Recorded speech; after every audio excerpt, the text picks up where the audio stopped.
एक सुनसान इलाके में बंद पड़ी खंडहर जैसी एक फैक्ट्री थी जिसे देखकर साफ पता चल रहा था कि इधर कई सालों से कोई आया नहीं है। वही उस फैक्ट्री के अंदर किसी की सांसों की आवाज़ आ रही थी। वहां पर कोई शोर ना होने के कारण वो धीमी सांसें पूरी फैक्ट्री में हल्की हल्की गूंज रही थी। वही एक लड़की बंधी हुई थी, उसके हाथ और पैरों को जंजीर से कसकर बंधा आया और वह इस वक्त हवा में झूल रही थी जिसकी हालत बहुत खराब थी।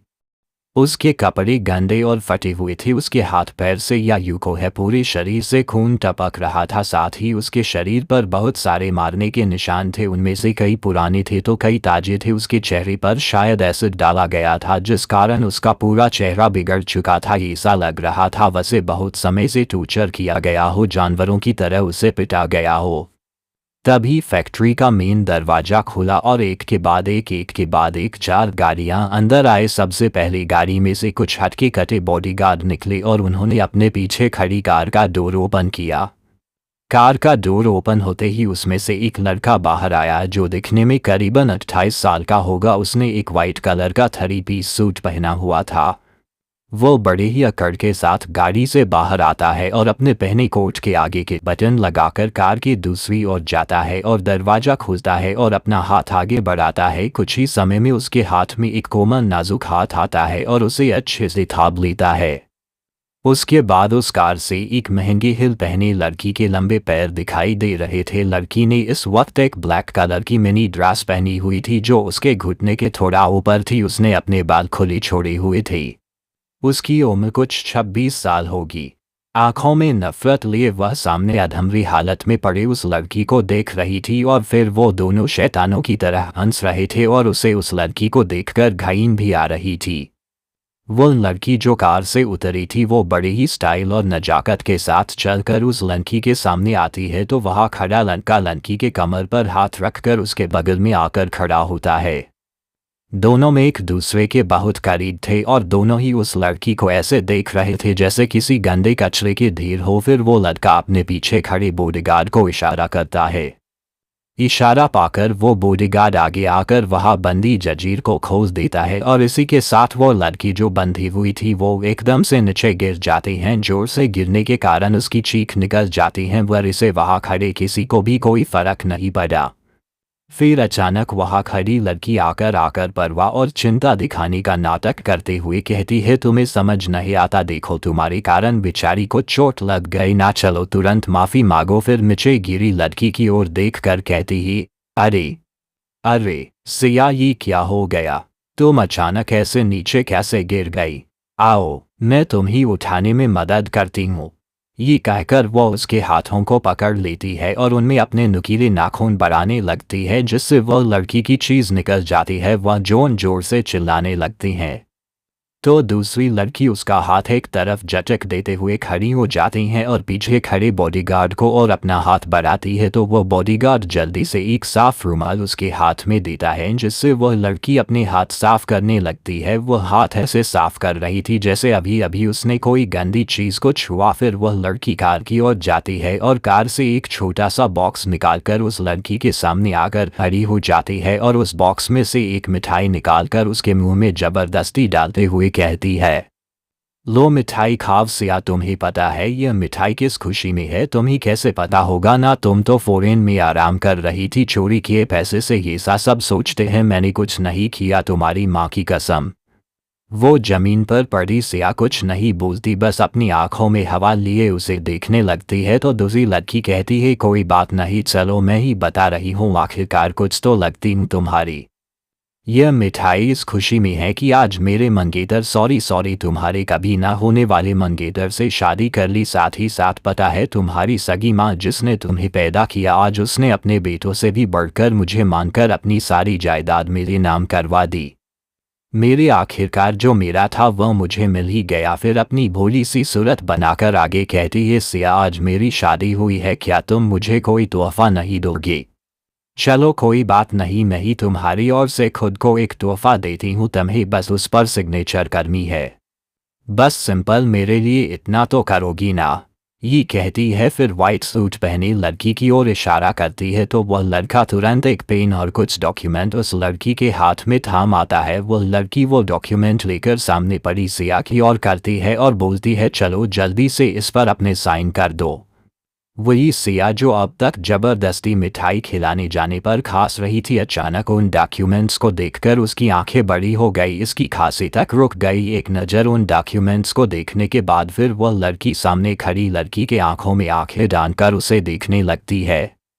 इस वक्त उसकी हेजल आंखों में एक अलग गुस्सा, नफरत और लाचारी साफ देखी जा सकती थी। फिर वो अपनी पूरी ताकत लगाकर कुछ कहने की कोशिश करती है। बहुत कोशिश करने के बाद उसके मुंह से सिर्फ एक ही बात निकलती है, आखिर मेरे साथ ही क्यों?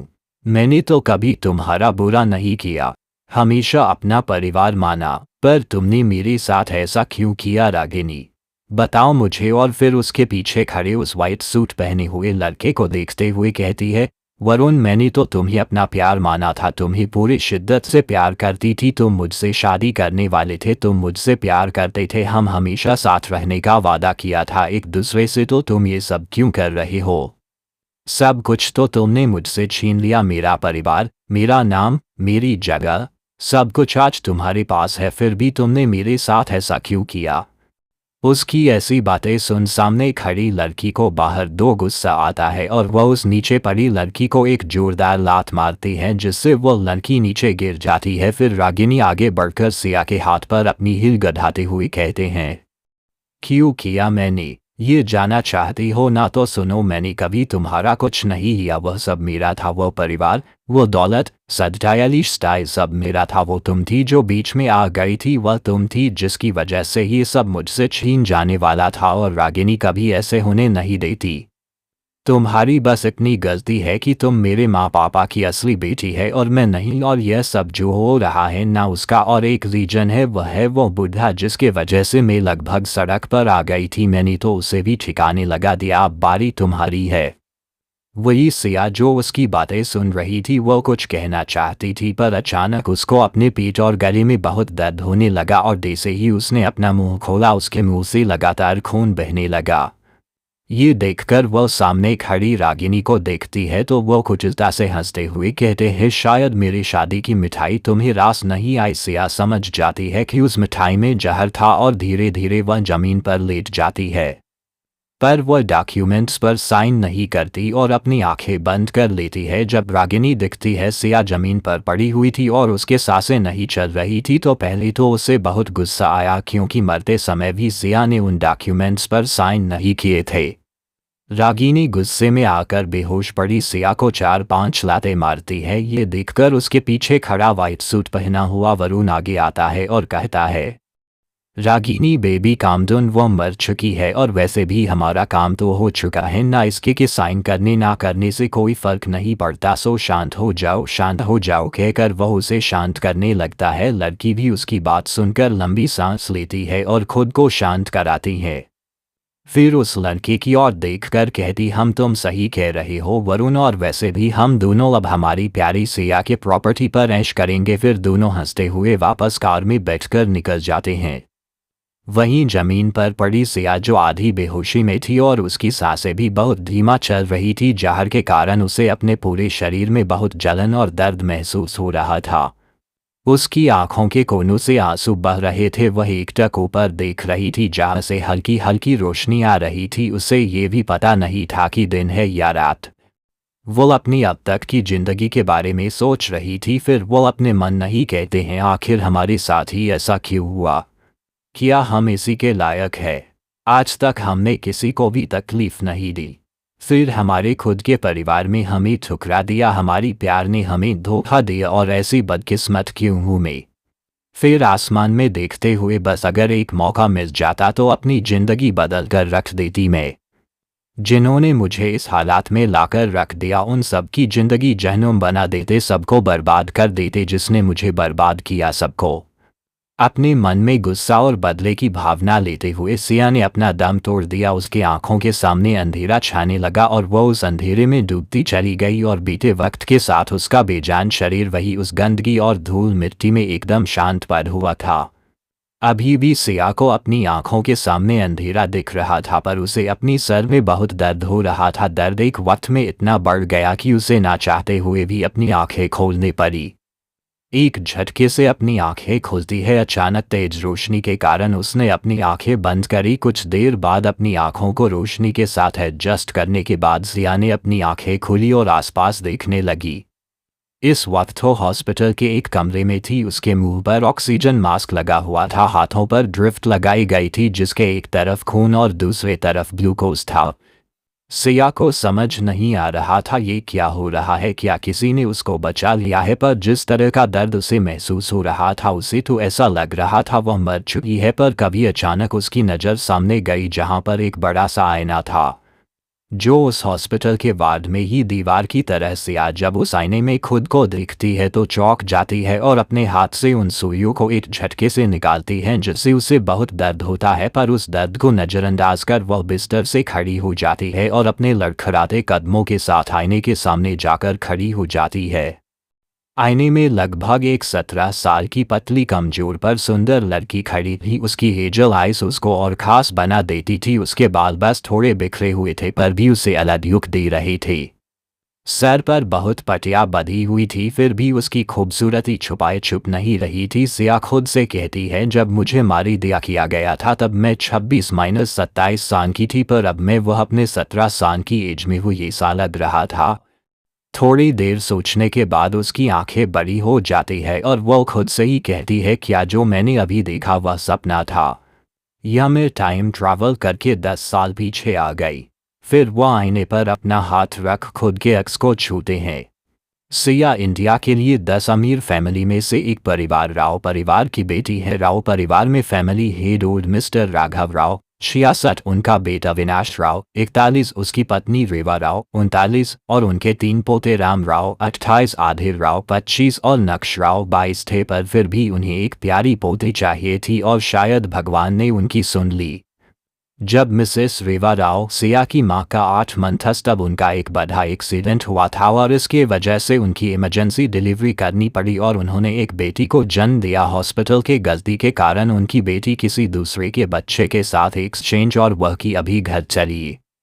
वही उनकी असली बेटी को हॉस्पिटल वालों ने बाद में अनाथ आश्रम भेज दिया क्योंकि दूसरे बच्चे की मां डिलीवरी के समय ही मर गई थी। राव परिवार में किसी को भी सच नहीं पता चला। सब अच्छा चल रहा था। ये से ही 16 साल बीत गए, पर जब राव परिवार की अपने साथ लाए बच्ची रागिनी का जन्मदिन के लिए घूमने गए थे तब रागिनी का एक्सीडेंट हो गया था और उसका बहुत सारा खून बह गया था। जब रागिनी को अस्पताल में भर्ती किया और जब परिवार वालों ने अपना खून उसे देने के लिए तैयार हो गए, पर बाद में पता चला कि रागिनी का ब्लड ग्रुप राव परिवार में किसी से भी नहीं मिल रहा था। जब ओल्ड मिस्टर राव को ये पता चला तब उन्होंने इस मामले की छानबीन की, पर तब ये सच सबके सामने आया, ये रागिनी उनकी असली पति नहीं है और वह लोग सालों पहले किसी और के बच्चे को अपना बच्चा समझकर घर ले आए थे।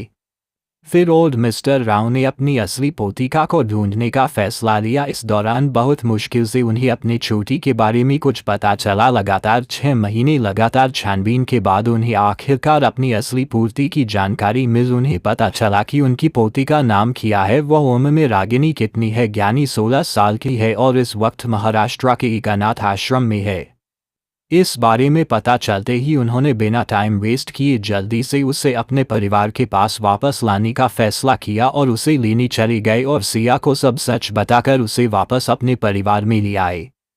सर इसी बीच जब रागिनी को ये सब पता चला तब वो हमेशा एक ही चीज़ सोचती कि राख परिवार को उनकी असली बेटी कभी ना मिले और उसे ही राव परिवार की असली बेटी के तौर पर रखा जाए। इसलिए उसने सबको इमोशनल ब्लैकमेल किया। साथ ही इतनी साल एक साथ रहने की वजह से मिस्टर एंड मिसेस राव साथ ही उनके तीनों बेटे रागिनी के बातों में आ गए।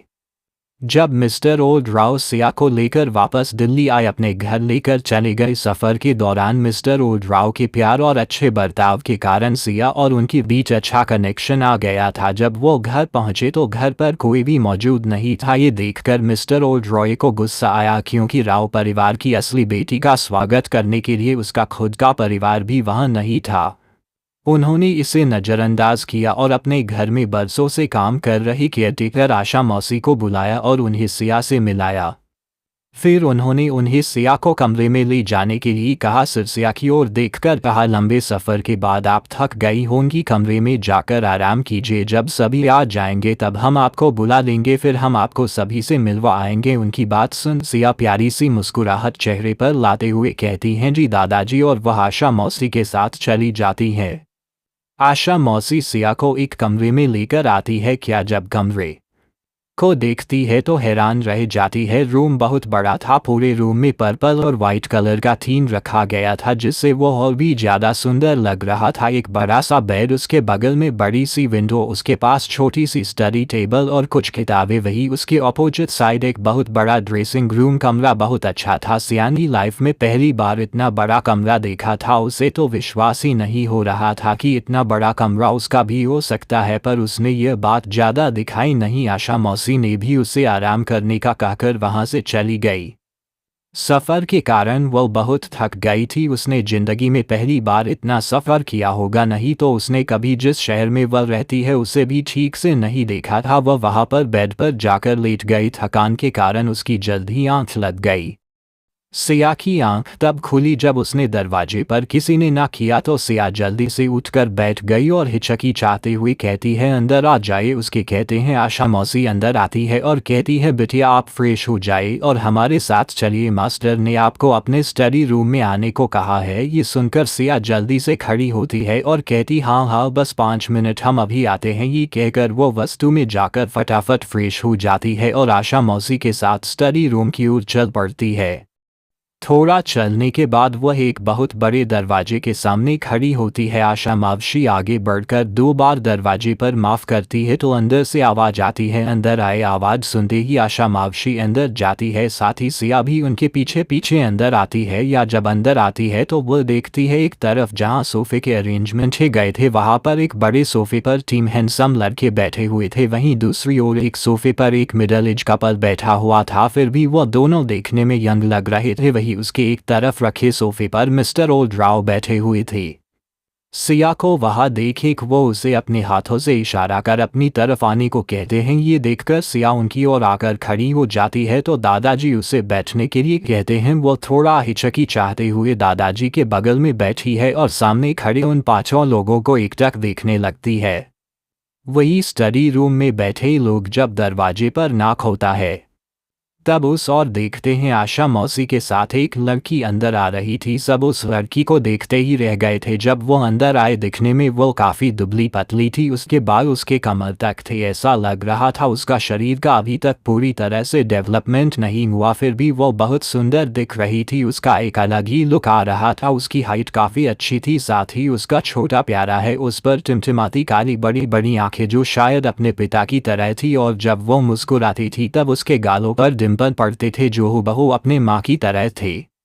वह 5 बस सिया को देख रहे थे। वह सिया को देखते ही कह सकते हैं कि वो उनकी ही बेटी होगी, क्योंकि उसके बहुत से फीचर उनसे मैच करते था।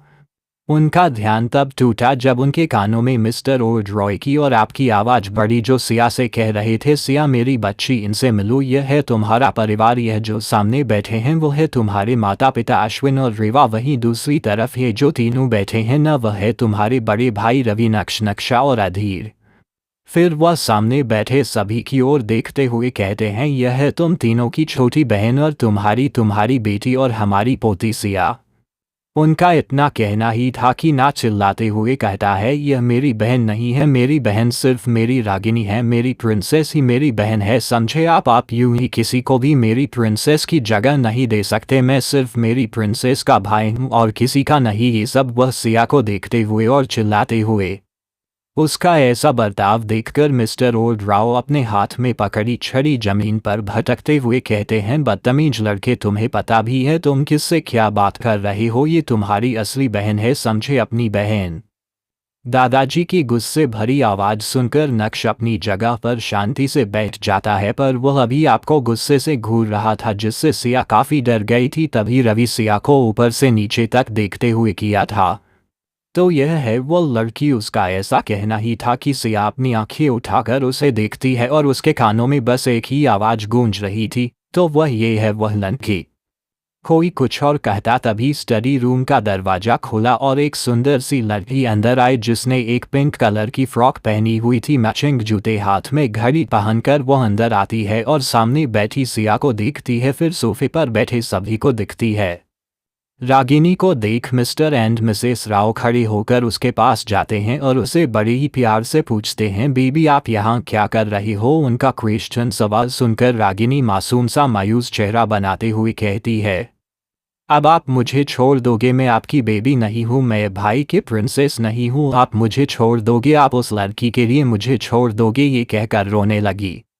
उसे रोता देख सोफे पर बैठे तीनों लड़के एकदम खड़े होकर उसके पास जाते हैं और तीनों उसे गले लगा लेते हैं और उसे शांत करवाते हुए कहते हैं, नहीं नहीं, कोई तुम्हें कहीं नहीं भेजेगा प्रिंसेस, आप हमारी प्रिंसेस है, पर हम आपके भाई और कोई नहीं, हम सिर्फ आपके भाइयों और किसी के नहीं। अब रोना बंद करो। देखो, ये कहकर वो तीनों भाई और उनके माता पिता रागिनी को शांत कराने में लग गए। सबको खुद को इतना टेंशन और परवाह दिखाते देख रागिनी एक नज़र सिया के चेहरे पर डालती है जो इस वक्त बहुत उदास दिख रही थी। फिर रागिनी ने अपना नाटक जारी रखते हुए कहा, मुझे प्रॉमिस करो। फिर रागिनी मान जाएगी। उसकी बात सुन तीनों भाई उसके हाथ पर हाथ रखते हैं और कहते हैं, प्रॉमिस प्रिंसेस, आप ही हमारी प्रिंसेस रहोगे हमेशा हमेशा और कोई नहीं, और हम भी सिर्फ हमारे प्रिंसेस के भाई रहेंगे और किसी के नहीं। कोई आपको हमसे दूर नहीं करेगा, कोई भी नहीं। ये कहते हैं वक्त वह तीनों सिया और दादाजी को देखते हैं और बिना उनको कुछ कहे वहां से चले जाते हैं। वही दादाजी अपने परिवार का ऐसा भीरू का व्यवहार देखकर सिया के लिए उन्हें बहुत बुरा लगता है। इस बच्ची को इतने सालों बाद अपना परिवार मिला, पर उस पर वो परिवार में एक बार भी उसे देखने, बात करने या उसके अब तक की जिंदगी के बारे में पूछने की जहमत तक नहीं होता है। उसे नज़रअंदाज करते कर यहाँ से चले गए। अपने खून को उन्होंने किसी दूसरे के बच्चे के लिए इग्नोर कर दिया। ये सब सोचकर उन्हें बहुत गुस्सा आ रहा था। फिर जब उनकी नज़र सिया पर पड़ी जो इस वक्त सर नीचे किए हुए गुमसुम बैठे थी, उन्होंने उसके सर पर हाथ फेरते हुए कहा, इसके बारे में ज़्यादा मत सोचो बेटा, अभी अभी मिले हैं ना, उन्हें थोड़ा टाइम लगेगा तो मैं एक्सेप्ट करने में, पर वो तुम्हें ज़रूर अपनाएंगे। उनकी बात अपना सर हमें हिलाती है और कहती है, हम समझते हैं दादाजी। फिर वो उनकी परमिशन लेकर वहाँ से चली जाती है। ऐसे ही समय बीत रहा था। इसमें सिया ने बहुत कोशिश की अपने माँ पापा भाइयों के साथ अपने रिश्ता बनाने की, सुधारने की बहुत कोशिश की, पर हमेशा उसे नाकाम हुई। ये नाकामयाबी निराशा ही हाथ लगी। कहते हैं न, ताली एक हाथ से नहीं बजती, उसी तरह कोई भी रिश्ता जब दोनों तरफ से सुधारने की कोशिश की जाए तभी सुधर जाए, एक तरफ से नहीं। सिया तो तब हट हो गई जब उसके अपने भाई ने उसे भाई कहकर पुकारने के लिए मना कर दिया था। उसके साथ बेरुखी से बहस करते थे जिससे सिया को बहुत बुरा लगता था, पर फिर भी वो हमेशा अपनी तरफ से बेस्ट ट्राई करती थी। ये बात और बिगड़ने लगी जब रागिनी आकर हमेशा किया को बुरा भला कहते हो उसे घर छोड़कर चले जाने को कहती और घर वालों के सामने ऐसे दिखाते हैं जैसे या नहीं रागिनी को घर छोड़कर चले जाने के लिए कहा हो, जिससे दादाजी को और आशा मौसी को छोड़कर सभी उससे नाराज हो गए थे। जिसके चलते मिस्टर एंड मिसेज राव उसे बहुत कुछ सुनाया भी था। वह रागिनी के प्यार में इतने अंधे हो गए थे कि उन्हें अपनी खुद की बेटी का मन दिख ही नहीं रहा था। ऐसा हमेशा होने लगा। रागिनी कुछ ना कुछ कर कर सबकी नज़रों में सिया को विलेन बना देते थे। जब सिया खुद इस बात की सफाई देने की कोशिश करती तो कोई उसकी बात पर विश्वास नहीं करता था। ऐसे ही 10-11 महीने हो गए जब से सिया वहाँ आई हो। दादा जी को छोड़कर कोई भी उससे अच्छे से बात नहीं करता, उसे अपना परिवार तक नहीं मानता था, कोई उस पर ध्यान नहीं देता था। सब ऐसे बर्ताव करते थे कि वो वहाँ हो ही नहीं, जिससे सिया हमेशा बहुत हॉट होती थी और रात को अकेले में रोया करती थी, क्योंकि जब वो अनाथ आश्रम में थी तब वो हमेशा सोचती थी कि काश उसका एक परिवार हो, उसके मम्मी पापा भाई हों। और इतने सालों बाद जब उसका सपना पूरा हो गया तब उसकी फैमिली उसे अपनी नहीं मानती। वो हमेशा सोचती कि शायद उसमें ही कुछ कमी है या उसने कुछ गलती की है, इसलिए सब उसके साथ ऐसा बर्ताव करते थे। ये सोचकर वो हमेशा हर एक चीज़ एकदम सही और परफेक्ट करने का ट्राई करती, पर रागिनी सब कुछ बिगाड़ कर रख देती थी। ऐसे ही एक दिन रागिनी ने उस पर मिसेज राव का तरफ से जन्मदिन पर दिया गया निकलेश चुराने का इल्जाम लगाया, जिसके चलते रेवा जी ने बिना सिया की बात जाने उसे थप्पड़ मार दिया। उनके थप्पड़ के निशान कई दिनों तक उसके गालों पर थे। वही दादाजी जब भी परिवार वालों को सिया के साथ ऐसा बर्ताव करते देखते तो हमेशा उन सबको डांटे फटकारते, गुस्सा करते और सिया को हमेशा समझाते, प्यार करते। ऐसे कुछ दिनों बाद सभी अपने अपने काम पर गए हुए थे। Mister Ashwin Ram group of company संभार वालों को सिया के साथ ऐसा बर्ताव करते देखते तो हमेशा उन सबको डांटे फटकारते, गुस्सा करते और सिया को हमेशा समझाते, प्यार करते। ऐसे कुछ दिनों बाद सभी अपने अपने काम पर गए हुए थे। Mister Ashwin Ram group of company संभालते थे, जो उन्होंने और उनके पिता ने अपनी मेहनत से खड़ी की थी। वही उनका बड़ा बेटा रवि उस कंपनी का सीईओ था। वही उनका दूसरा बेटा अधीर खुद की एक पब्लिक रिलेशन कंपनी चलाता था, जो उसने खुद के बलबूते पर खड़ी की थी। वही उनका छोटा बेटा एक ऑनलाइन ही सपोर्ट गेम था, जो पूरे वर्ल्ड में बहुत फेमस था अपने गेमिंग के लिए। वही रेवा राव एक बहुत फेमस फैशन डिजाइनर थी। उनकी अपनी एक अलग कंपनी थी जहां वह काम करती थी। इस समय के दौरान मिस्टर ओल्ड राव किसी काम के कारण आउट ऑफ कंट्री गए हुए थे। सभी हर वर्ष की तरह अपने कामों में लगे हुए थे, पर आज रागिनी कुछ बहाना बनाकर स्कूल नहीं गई थी। वो 10th स्टैंडर्ड में थी। घर पर कुछ हाउस की हेन पर सिया रागिनी दोनों ही अपने अपने कमरों में बैठे हुए थे। तभी सिया को थोड़ी प्यास लगती है। जब उठाकर देखती हैं तो उसमें पानी नहीं था, वो काले था, इसलिए वो पानी लाने के लिए नीचे किचन की ओर जाने लगती है। क्योंकि घर पर मावशी को छोड़कर कोई भी उसकी मदद नहीं करता था, उसे अपना सब कुछ खुद करना पड़ता था। हाँ, पर जब दादाजी वहाँ रहते थे तब सबको मन मारकर उसका काम करना पड़ता था। जब वो कॉरिडोर से गुजर रही थी तब उसे रागिनी के कमरे से उसकी चिल्लाने की आवाज़ आती है। सिया को लगता है रागिनी को कुछ हो तो नहीं गया। ये सोचकर बेचारी जल्दी सी रागिनी के कमरे के अंदर चली जाती है। कमरे में सारा सामान बिखरा हुआ था। बहुत सी चीजें मुझे टूटकर फूट गई थी। ये देखकर सिवा घबरा गई और जैसे ही वो कमरे में रागिनी को ढूंढ रही थी तभी उसे पीछे से खुद दरवाजा लॉक खोलने की आवाज आती है। और जब पीछे मुड़कर देखती है तो वहां राखी नहीं खड़ी थी और उसने कमरे का दरवाजा अंदर से बंद कर लिया था और सिया को देखकर शातिर तरीके से मुस्कुरा रही थी। सिया पीछे मुड़कर देखती है कि रागिनी ने रूम का दरवाजा अंदर से बंद कर लिया है। इस वक्त उसके चेहरे पर एक डबल मुस्कान थी, जिसके पीछे कुछ तो बड़ा होने वाला था। इसका अंदाजा सिया को लग चुका था। वो कुछ सोच लिया समझती उससे पहले रिया सिया के पास आती है और उसे पीछे धकेलने लगती है। सिया पूरी तरह से दीवार से सर जाती है। रागिनी उसके सामने आकर खड़ी होती है और उसका हाथ पकड़कर उसे जोर से धक्का देती, जिससे सिया बैलेंस नहीं बना पाती और नीचे गिर जाती है। रागिनी उसके सामने खड़ी हो जाती। सिया का सर इस वक्त रागिनी के पैरों के पास था। रागिनी बड़े ही एटीट्यूड के साथ, क्या चीज़ तुम जैसी दो कौड़े की लड़की की औकात नहीं कि तुम मेरी जगह ले सका? आखिर तुम में है क्या जो तुम मेरी रागिनी की जगह लो? तुम ये बात अपने दिमाग में अच्छी तरह से बैठा लो। ये घर मेरा है, ये परिवार मेरा ही, इस सारी प्रॉपर्टी मेरी है, ये पोजीशन मेरी है। खबरदार, अगर तुमने इसमें अपनी आंख तक उठाकर देखी तो तुम्हें पता है तुम्हें यहाँ आना ही नहीं चाहिए था। तुम्हें उसे अनाथ आश्रम में रहना चाहिए था। तुम यहाँ आती ना, मुझे ये सब करना पड़ता। तुम्हें पता है मैं कितनी अच्छी थी, लेकिन जब से तुम आई हो तुम्हारी वजह से मुझे ये सब करना पड़ा है। इन सब की वजह सिर्फ तुम हो और उसकी सजा में तुम्हें ड्यूटी रूम सारा सामान सिया की ओर थ्रो लगी। सिया खुद को बचाने के लिए यहाँ से बाहर लहा हो रही थी। इस बीच कई सारी चीज से आकर सिया को लगी थी, पर वह ज्यादा सीरियस नहीं थी। तभी अचानक रागिनी के मोबाइल पर किसी का मैसेज आया। रागिनी ना उस मैसेज को देखा और फिर अपने हाथ में पकड़ी सारी चीजें नीचे जोर से पटक देती है और जोर जोर से चिल्लाने लगती है और रोने लगती है। अचानक रागिनी का बदलता रूप देखकर सिर्फ हैरान परेशान थी। उसे तो साथ ही लग गया था। वह अपनी जगह पर खड़ी होकर बस रागिनी को देख रही थी।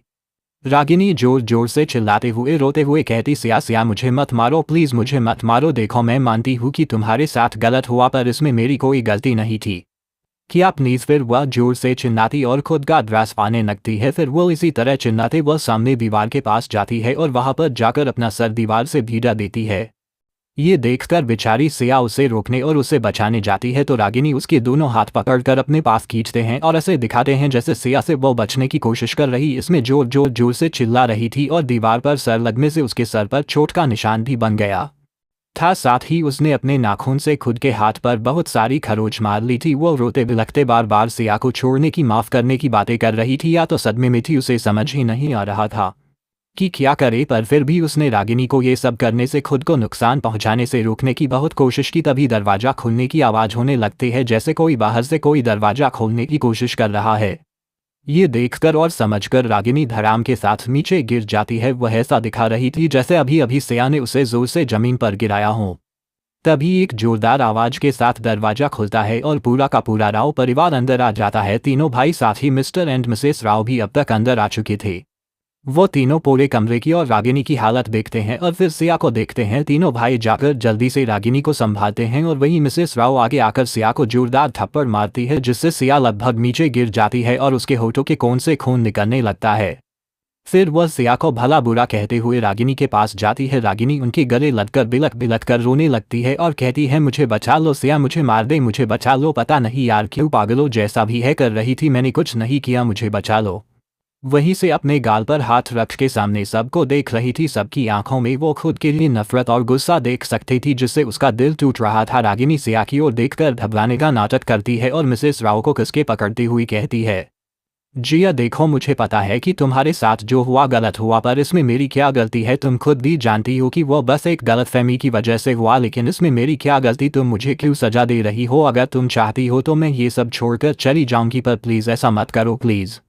फिर वह अपने पापा और भाइयों को देखते हुए कहते हैं, पापा भाई, मुझे लगता है एशिया के साथ कुछ तो गलत है, वह एकदम अलग बर्ताव कर रही थी, बीच में हंस रही थी, बीच में ही मुझे लगता है अचानक इतना सब कुछ हो जाने की वजह से उसके दिमाग पर असर पड़ा है। आप प्लीज़ इसे अच्छे डॉक्टर के पास ले जाकर इसका इलाज कराना जरूरी है, मैंने देखा है वो बहुत अलग बर्ताव कर रही है, बीच बीच में अलग बर्ताव करती है, बीच बीच में अलग। अगर आपको विश्वास नहीं हो रहा तो आप घर के सारे सर्वेंट को भी पूछकर देख सकते हैं।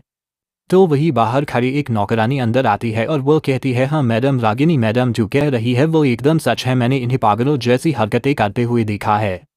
ये बीच में ये जोर जोर से हंसी है और बीच में ही रोने लग जाती है, तो वही बीच में ही गुस्सा करने लगती है। मुझे लगता है इनका मानसिक संतुलन ठीक नहीं है। ये सब सुनकर और अपने साथ इतना सब कुछ गलत होता देख सिया को भी अब गुस्सा आ रहा था, इसलिए वह जोर से चिल्लाते हुए, क्या किया मैंने? ऐसा कुछ नहीं किया, तुम सब लोग झूठ बोल रहे हो, तुम सब झूठे हो, तुम सब झूठ बोल रहे हो, कोई अपना नहीं है, सब झूठे हैं। या कहकर वह पीछे होने लगती हो। बेचारी माँ सोफिया के साथ यह सब पहली बार हो रहा था, इसीलिए उसे समझ नहीं आ रहा था कि वह क्या कर और क्या ना करे, कैसे खुद को बेगुनाह साबित करे। इस चक्कर में बेचारी पैनिक हो जाती है और इसी चीज़ का फ़ायदा रागिनी उठाकर सबको देखकर कह दिया, देखो देखो, यह ऐसे ही बीच बीच में अलग अलग बिहेव करती है, पता नहीं इसे क्या हुआ। मामा पापा, आप इसे अच्छे डॉक्टर के पास लेकर जाओ, नहीं तो एक दिन हम सबको नुकसान पहुंचाएगी। रागिनी की बात और सिया का पैनिक होने के कारण वहां पर खड़े सभी को उसकी बातों पर विश्वास हो रहा था और लगभग सभी उसके बातों में आ गए थे। इसलिए सब ने मिलकर इस बारे में सोचा और वहां के उद्देश्य डॉक्टर से सिया का ट्रीटमेंट कराने का तय किया और जल्दी वहां कांटेक्ट करके सिया को वहां ले जाने का कह भी दिया। ये सब सिया के आंखों के सामने हो रहा था और जब उसने ये सुना कि उसके परिवार वाले उसे हॉस्पिटल भेज रहे हैं, वो भी मेंटल हॉस्पिटल, ये सोचकर उसका बच्चा कुछ विश्वास भी टूट गया। आखिरी उम्मीद थी वो भी टूट गई। उसे उम्मीद नहीं थी कि बस रागिनी के कह देने भर से पूरा परिवार इस बात पर विश्वास कर लेगा और उसे सच में हॉस्पिटल भेज देगा। ये सोचते हैं वो वहां से चले जाने का सोचती और कमरे से बाहर चली जाती है और खुद को अपने कमरे में लॉक कर लेती है।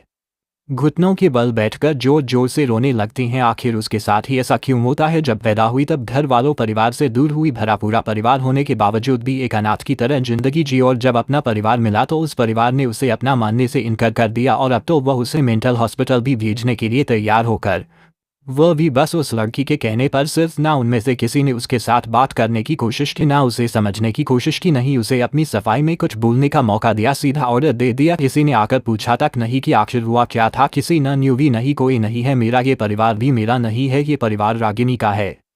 ये सब सोचकर रो रही थी, तभी दरवाजा खुलता है और दो सर्वेंट अपने साथ दो वर्ड बॉयज को लेकर आते हैं और सिया की ओर इशारा करते हुए कहते हैं, यही है, वह इसे ले जाओ। ये सुनकर बाहर खड़े दो वॉट बॉयज किसी हिचकिचाहट के अंदर आते हैं और सिया को दोनों तरफ से पकड़ लेते हैं। ये देखकर सिया खुद को छुड़वाने के लिए छत पर आ झटपट आती है। ये देखकर उनमें से एक वर्ड बॉय अपनी जेब से एक इंजेक्शन निकलता है और उसे सीधा सिया के गर्दन में लगा देता है, जिससे धीरे धीरे वह बेहोश हो जाती है। फिर वह दोनों की आंखों अच्छे से पकड़ कर ले जाते हैं।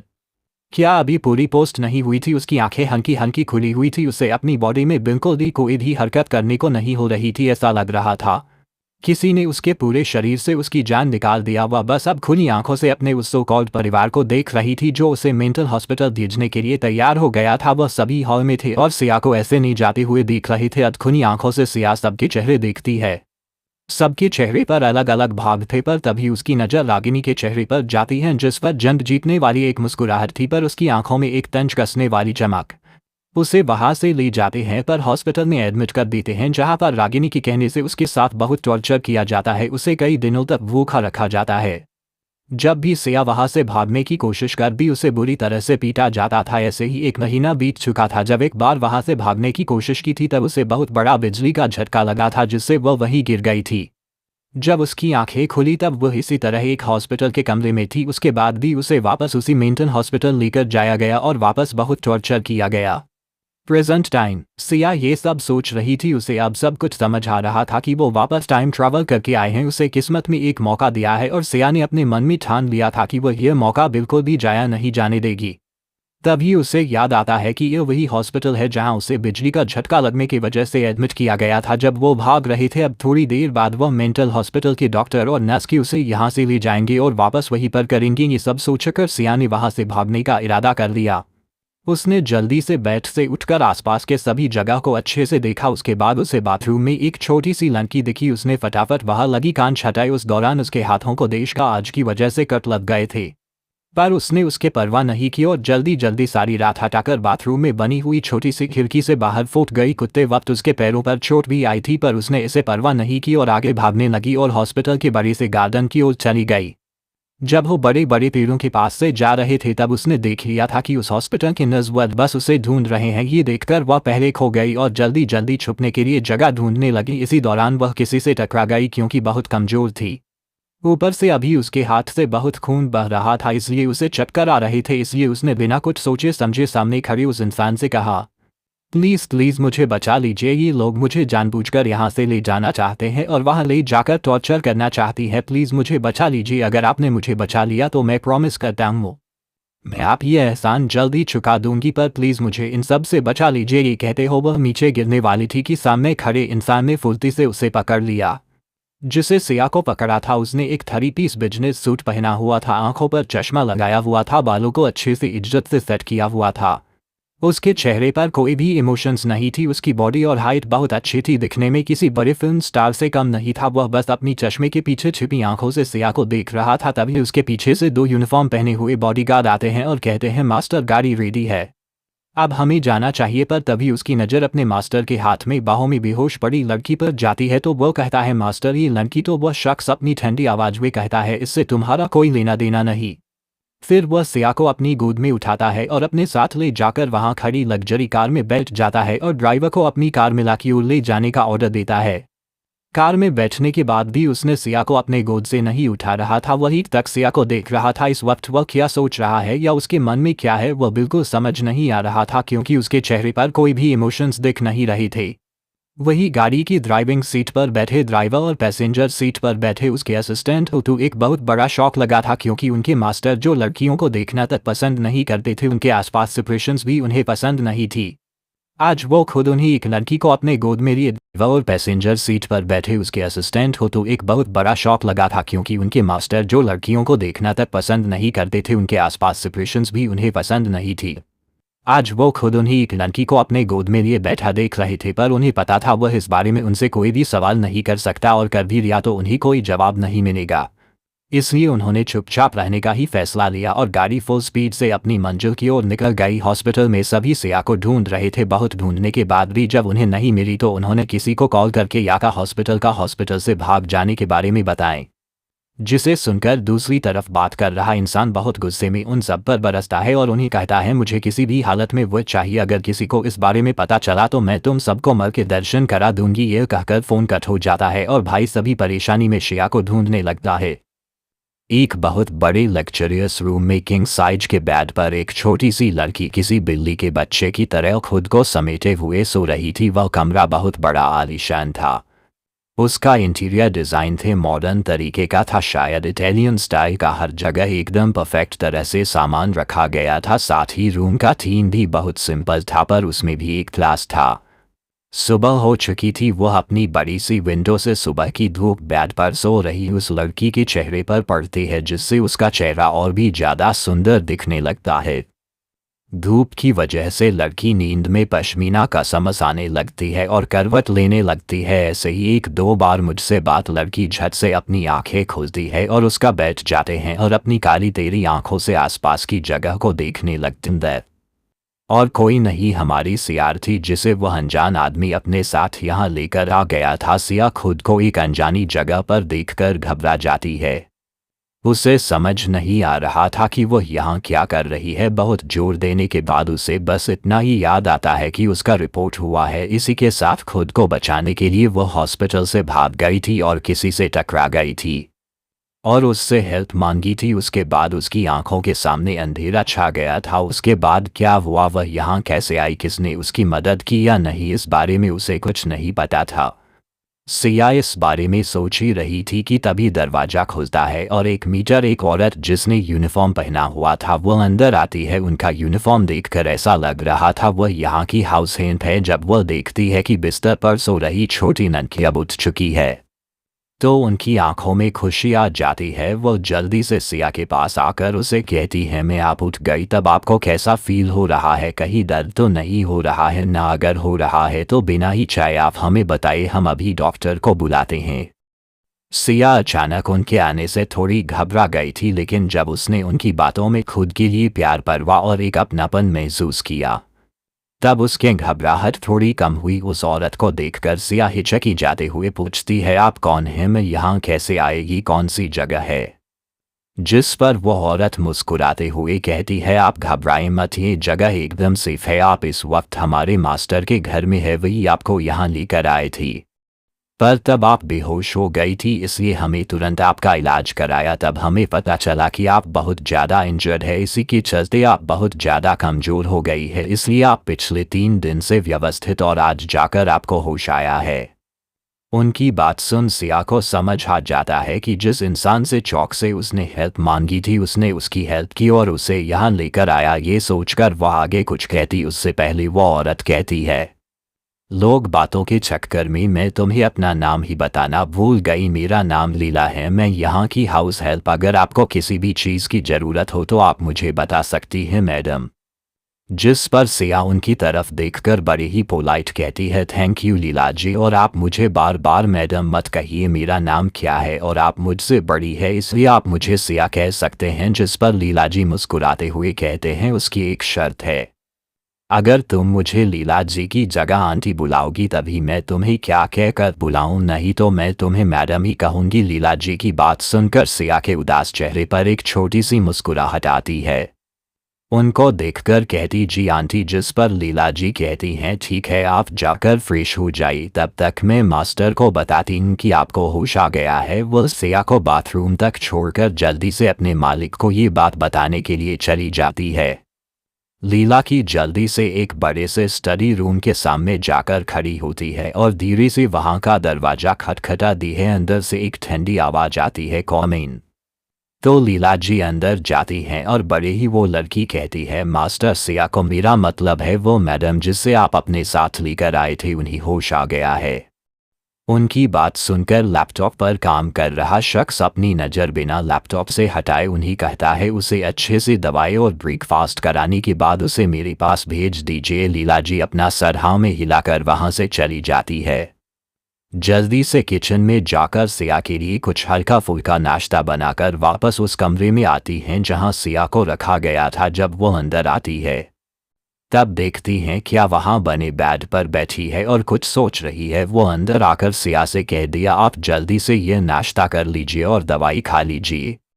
जिस पर सिया कहती है, वो आंटी मुझे जिसने बचा था वह। जिस पर लीला जी कहती है, मैंने जाकर मास्टर को आपके होश में आने के बारे में बताएं, उन्होंने ही कहा है कि आपका नाश्ता होने के बाद आपको स्टडी रूम में लेकर आए। सिया थोड़ा हिचकी जा रही थी पर उसे अपनी हेल्थ की भी बहुत चिंता थी, इसीलिए वह थोड़ा सा नाश्ता करती है। उसने ज़्यादा नहीं, बस 2-4 चम्मच की खाया होगा, बाकी उसने खाने से मना कर दिया। लीला जी ने उसे बहुत मनाया पर वह नहीं मानी। हार मान पर उन्होंने उसे दवाइयाँ दी। दवाइयाँ खाने के बाद उन्होंने कहा, चलिए मैं आपको मास्टर के पास लेकर जाती हूँ। ये सुनकर सिया अपना सर हमें हिलाती है और लीला जी के पीछे पीछे चली जाती है। थोड़ी ही देर में वह एक बड़े से दरवाजे के सामने खड़े थे। लीला जी बड़े ही तरीके से दरवाजे पर लॉक करती है तो अंदर से एक ठंडी खतरनाक आवाज आती है जो कह रही थी अंदर आए। लीला जी दरवाजा खोलती है, सिया को अंदर जाने का इशारा करती है। क्या कुछ भी हिचकिचाहट कुछ डर के साथ धीरे धीरे अंदर चली जाती है और अंदर जाकर सामने बड़े से चेयर पर बैठे आदमी को देखकर उसकी आंखें उस पर रुक सी जाती है।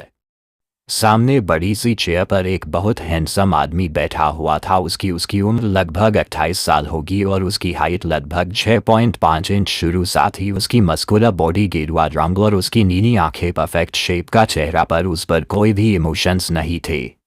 इसकी बॉडी एकदम परफेक्ट थे, muscular chest, six pack, apps ऐसे लग रहा था जैसे भगवान ने बड़ी फुर्सत के साथ बनाया हूँ और उसके इस जान को उसका गेरुआ रंग और भी बड़ा देता था। ऐसे लग रहा था जैसे वह एक ग्रीक गॉड हो।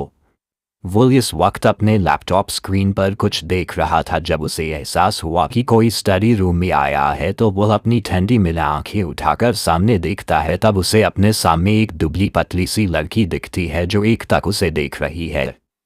तभी वह अपनी ठंडी इमोशनल वॉइस में उसे कैसा है, अगर देखना हो गया हो तो आकर बैठो यहाँ। उसकी आवाज़ सुनकर सिया होश में आता है और उसे यह रियलाइज होता है कि वह क्या कर रही थी। तो उसे थोड़ी शर्मिंदगी महसूस होती है। वह अपने शर्मिंदगी को छुपाते हुए धीरे धीरे कदमों चलकर उस आदमी के सामने वाली कुर्सी पर बैठ जाती है। दोनों में से कोई कुछ नहीं बोल रहा था। ऐसे चांदी के वजह से या को थोड़ा अजीब लगा, इसलिए उसने उस शांति को तोड़ते हुए अपनी कमजोर और धीरे आवाज में कहा, उस दिन मुझे बचाने के लिए थैंक यू और मेरा इतना ख्याल रखने के लिए भी थैंक यू। अब मुझे लगता है मुझे यहाँ से। बाकी कुछ कहती उससे पहले वह आदमी उससे कहता है, तुम वहाँ क्या कर रही थी? तुम्हारी ऐसी हालत किसने की थी और तुम किससे बचकर भाग रही थी? जिस पर सिया अपनी आंखें उठाकर उसकी आंखों में देखती है। फिर वह अपनी नज़रें फेर कर कहती है, देखिए मैं जानती हूँ कि आपने मुझे बचा है, पर मैं इस वक्त आपको बस थैंक यू कह सकती हूँ, इससे ज़्यादा मैं आपको कुछ नहीं बता सकती। जिस पर वह आदमी कहता है, जब तक तुम मेरे सवालों का जवाब नहीं देती तब तक तुम यहाँ से कहीं नहीं जाओगे। जिस पर या उसकी आंखों में देखते हुए कहते हैं, और अगर मैं यहाँ ना रुको तो उस पर वह लड़का होठों पर किसकी मुस्कुराहट लाकर कहता है, ट्राई कर लो। सिया समझ जाती है कि सामने बैठा इंसान बहुत खतरनाक नहीं, एक नंबर का जिद्दी और आइडियल किस्म का इंसान है। इसीलिए वह कहती है, ठीक है बता रही हूँ। अब वो लोग मुझे वापस मेंटल असाइनमेंट लेकर जाना चाहते थे। वह लोग वहाँ मुझे टॉर्चर करते हैं। उनके पचर के वजह से ही मेरी तबीयत इतनी बिगड़ गई थी कि मुझे हॉस्पिटल में एडमिट करना पड़ा। जब मुझे हॉस्पिटल में हुई शाह तब मैंने उनसे बचने के लिए वहाँ से भागने का फैसला लिया, पर कमजोरी की वजह से मैं ज़्यादा दूर तक नहीं जा सकती थी। साथ ही हाथों पर लगी चोट से बहुत खून बह रहा था, इसलिए मुझे चक्कर आ रहे थे, इसलिए मैंने तुमसे मदद मांगी थी। जिस पर जो कहता है, और वही ये सब तुम्हारे साथ क्यों कर रहे थे? क्योंकि कोई भी बेवजह किसी के साथ ये सब नहीं करता, इसके पीछे कुछ ना कुछ तो बड़ी वजह होगी ना। अब सिया इरिटेट हो चुकी थी, इसलिए वह थोड़े गुस्से में कहती है, आपने पहले जो सवाल पूछा था मैंने उसका जवाब दे दिया है, और मैं अब आपके किसी भी सवाल का जवाब क्यों दूँ? आपने मुझे बचाया उसके लिए दिल से थैंक यू, और मैं जल्दी आपके इस मदद की कीमत चुका दूंगी। पर आपको मेरे बारे में इतना क्यों जानना है? आखिर आप मेरे बारे में और मैं आपके बारे में जानती हूँ क्या हूँ जो मैं आपको अपनी सारी बातें बताओ। जिस पर सामने बैठा आदमी कहता है, तुम्हें क्या लगता है सिया राव मानव बजाज को किसी की इन्फॉर्मेशन निकालने में कितना समय लगेगा? ये है हमारे कहानी के hero Manav Bajaj, Bajaj group of industries के सीईओ। ये बिजनेस की दुनिया के किंग माने जाते हैं, साथ ही इन्हें अंडरवर्ल्ड का किंग भी कहा जाता है, पर इस बारे में ज़्यादा लोगों को पता नहीं है। पर फिर भी पूरा इंडिया इनके नाम से खाता है। किसी की भी इतनी हिम्मत नहीं होती थी कि वो बजाज परिवार या मानव बजाज के खिलाफ जाए। उनके पास इतनी पावर और पैसा था कि वो पूरी दुनिया का 1/4 हिस्सा खरीद सकते हो। मानव बजाज के परिवार में ज़्यादा लोग नहीं थे, बस उनकी दादी थी। मानव के मम्मी पापा की डेथ एक कार एक्सीडेंट पर ही थी। जब वो बस एक छोटा बच्चा था तब से लेकर आज तक उसके दादी ने ही उसे पाल पोस कर बड़ा किया है, और फैमिली के नाम पर मानव के पास सिर्फ अपनी दादी ही है जिनका नाम उर्मिला बजाज। इसके बारे में हम आगे जानेंगे। सामने बैठे मानव के मुझसे खुद का नाम सुनकर सिया की आंखें बड़ी बड़ी हो जाती है, क्योंकि सामने बैठे इंसान को उसका नाम पता था, पर जब वो उसका नाम सुनती है तो उसके दिमाग में उसके रिलेटेड सारी इन्फॉर्मेशन आ जाती है। उसे पता था कि मानव बजाज कौन है। उसे विश्वास नहीं हो रहा था कि खुद मानव बजाज ने उसकी हेल्प की थी, उसे बचाया था। उसे ये भी याद था कि यह इंसान कितना पावरफुल और ख़तरनाक है, इसलिए उसके खिलाफ जाने का आइडिया